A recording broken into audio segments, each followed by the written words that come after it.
Dernière nouvelle 24 heures. 3 semaines après les attentats dans l'Aude, l'enquête judiciaire permet de retracer les 4 heures d'un huis clos dramatique au Super U de Trèbes. Mais pas de lever tous les mystères.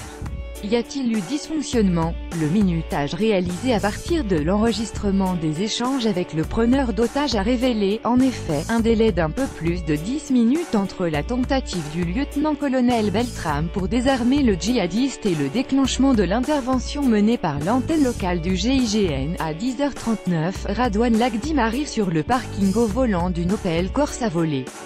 Au moment où il pénètre dans le supermarché en hurlant « Allahu Akbar », une cinquantaine de personnes sont présentes.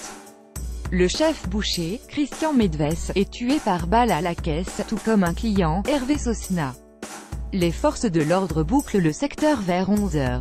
Lire aussi plus grand que Jean, Hervé, Christian et Arnaud, qui sont les victimes, selon le schéma national d'intervention édicté par l'ancien ministre de l'Intérieur Bernard Cazeneuve. La crise est gérée par les premières unités présentes sur place.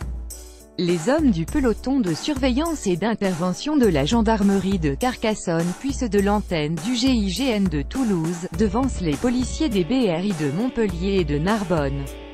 Les gendarmes dirigeront donc l'opération. Téléphone portable allumé après être entrés par l'arrière, ils prennent position à l'étage dans la salle de vidéosurveillance.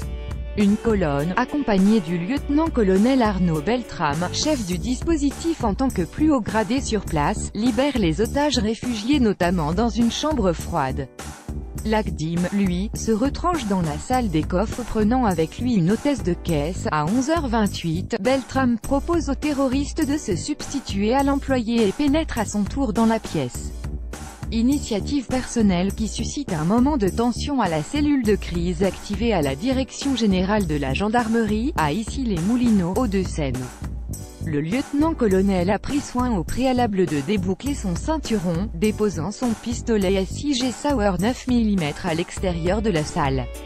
L'officier, qui ne porte aucun gilet pare-balles, a la présence d'esprit de laisser son téléphone portable allumé, ce qui permet d'obtenir une sonorisation de la pièce, en plus des moyens de surveillance déployés par les unités d'intervention.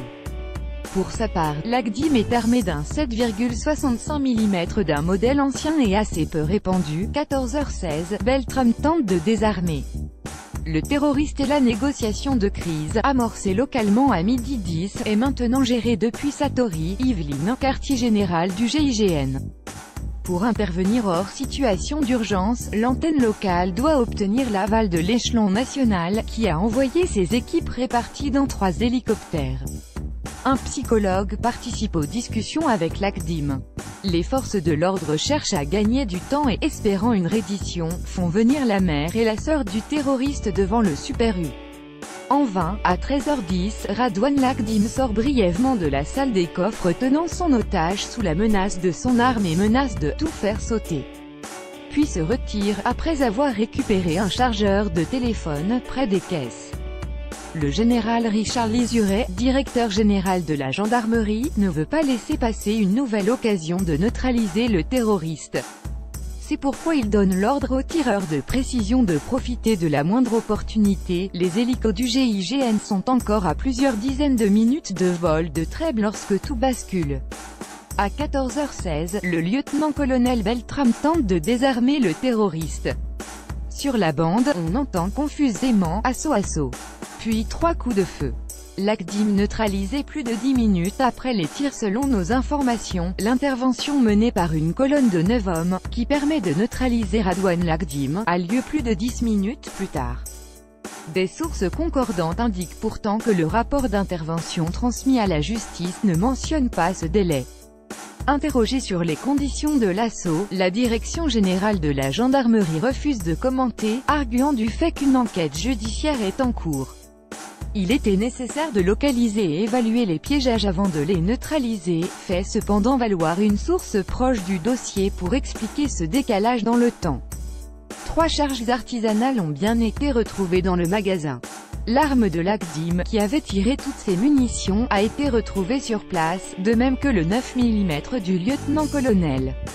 L'hypothèse la plus vraisemblable est que le terroriste ait récupéré ce pistolet déposé par l'officier à l'extérieur de la salle des coffres. L'autopsie a montré qu'Arnaud Beltrame est décédé des suites d'un coup de poignard porté au niveau de la trachée. Il avait par ailleurs des blessures par balle, non mortelles, aux pieds et aux bras.